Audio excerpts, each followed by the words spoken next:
I want to talk about one more letter in the mailbag, but I want to use it to talk about a broader question. This is from Otto. He says, I was listening to Backstage Live and you were talking about pornography. My question is, how is viewing pornography any different on a porn site than it is on a show like Game of Thrones?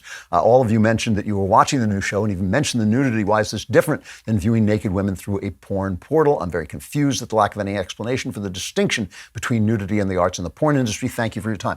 It is, in fact, very different.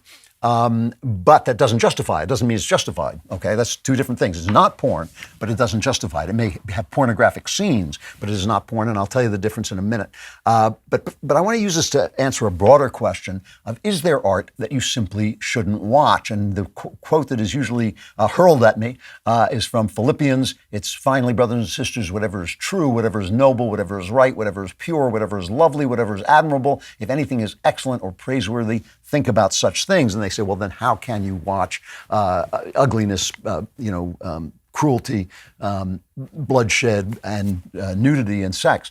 But to answer the question directly, that's in the mailbag, Game of Thrones, the first one, was an excellent story about characters affected by the lust for power in a world in which power is a very important factor. And sex was part of that story and was used sometimes effectively. However, there were scenes in there that were simply put in for exploitation. What do they call it? It was like, when I can't remember what, there was a word, exposition. They call it sexposition. Because whenever somebody had to explain the relationships between the families and the Targaryens and the Valerians or whatever the hell they were, there were always like two women, naked women having sex in the background. It's HBO's way of saying, like, yeah, we'll get you through this. Let's just watch the naked people first. And excellent sex scenes, I have to say, and excellent nude scenes. But the point is that they were in this context of a terrific story that was, in fact, enlivening and did, in fact, deepen your sense of what life is. And when people quote this Philippian thing at me, they mean that you shouldn't look at anything. But of course, if you don't look at art that has all the evil and tragedy and cruelty of life in it, you're not going to have the benefit of art, which is to understand life more deeply. I really, truly do believe that beauty is a path to God, and beauty can come in terrible forms, like King Lear, which is a story of horrible evil. A man has his eyes taken out on stage, but it's just a heart-crushing tragedy. But like the Pieta of Michelangelo, it's the worst, a depiction of the worst thing that can happen: a mother having her child die, God being persecuted and tortured to death, and yet the beauty of it reminds you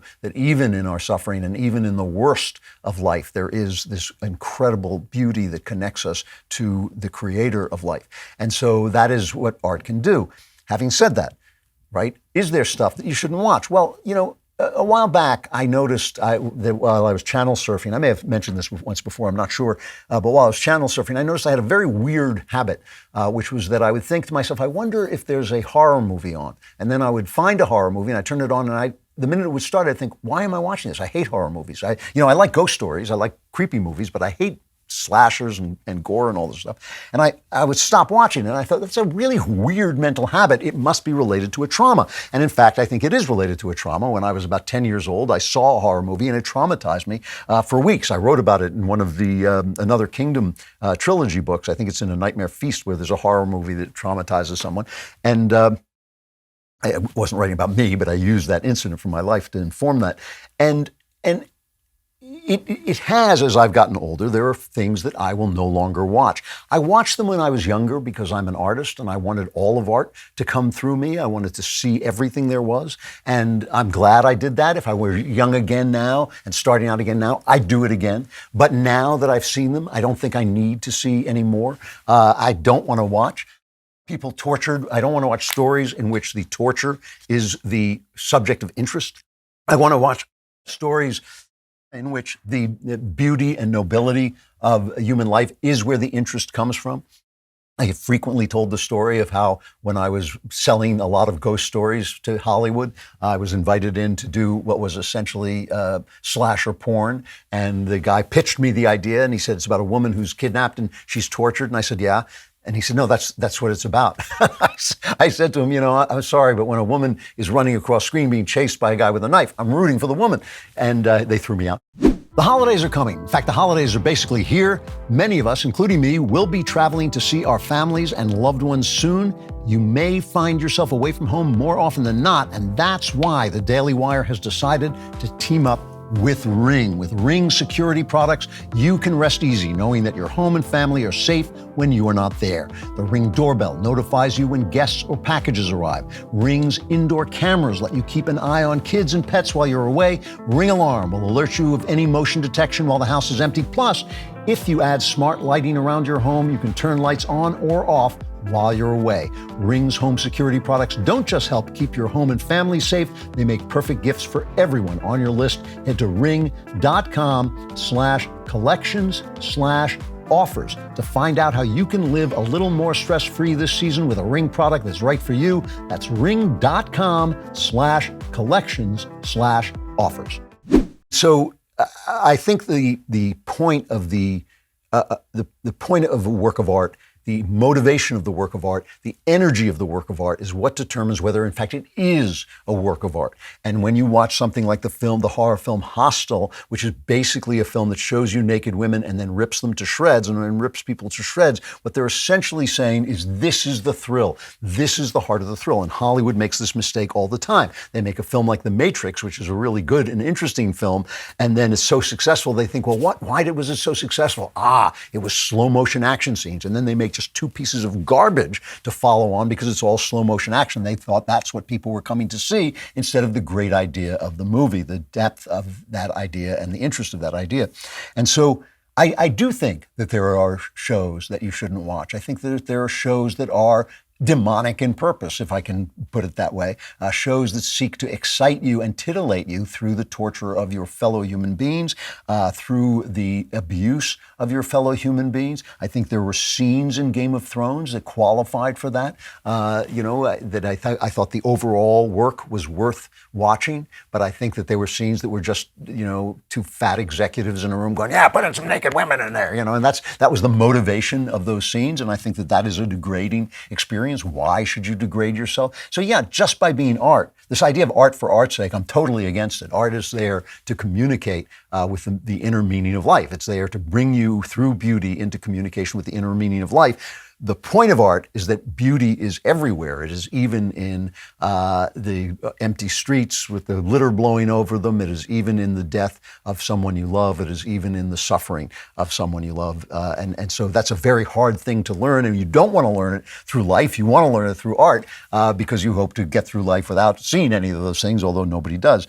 And so I don't feel the same way I felt in my youth. As an artist, I felt I should watch everything. I should see everything. But there came a point when I started to think, no, if it is deriving sensation from cruelty, if it's deriving sensation from ugliness, then I'm totally uninterested. And that's why there are movies that I've seen that I wish I hadn't seen. I certainly don't want to watch slasher movies. I don't care how funny they are. I don't care how witty they are. If you are thrilling me by the killing of a human being, I'm not into it.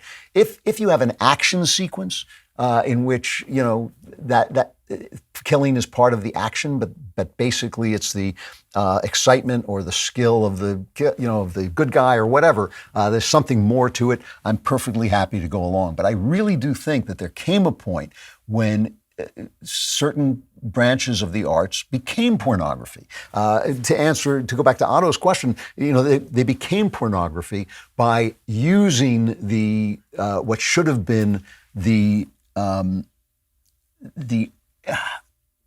enlightening upraising of heroism instead of doing that, making the villainous and the ugly and the gory the point of the scene. A great example of something that has gore and terror and excitement in it, but is a great piece of action fiction is A Quiet Place, where the family is the center of the story, their heroism, their love for one another, the danger that they're in, just basically highlights their love for one another. Another reason why I like the show The Sopranos, in spite of how degraded the characters are, how degraded the language is, how much violence and sex there is, all the time you are seeing it. It brings out what these people aren't. I don't know, that's how an artist works. He does it, it's done brilliantly. Maybe he didn't even mean to do it, but I think he did. And it comes across that what you're seeing is how these people, is no question you're getting the thrill of evil and the thrill of ugliness, but the overall effect is to highlight the goodness that they don't have. It's Scorsese who's a master of that. He can show you sex scenes and violent scenes and ugliness and show you the joy of sin. He can show you the joy of sin because sin is blissful. But after it's over, you think like, boy, I'm glad I don't live like that. So that's my rather nuanced answer. I got a letter the other day of someone saying, you curse in your book, so I'm not going to read your books. I'm not going to read anything that has cursing in it. Well, knock yourself out. But to me, to see the depth and ugliness of life and yet find beauty in it is part of what the arts give you, and I think it is part of what the Gospels give you and part of what the Old Testament gives you as well. If you want more Klavan-y goodness, and you so do, like and subscribe, and also please subscribe to the Andrew Klavan Podcast.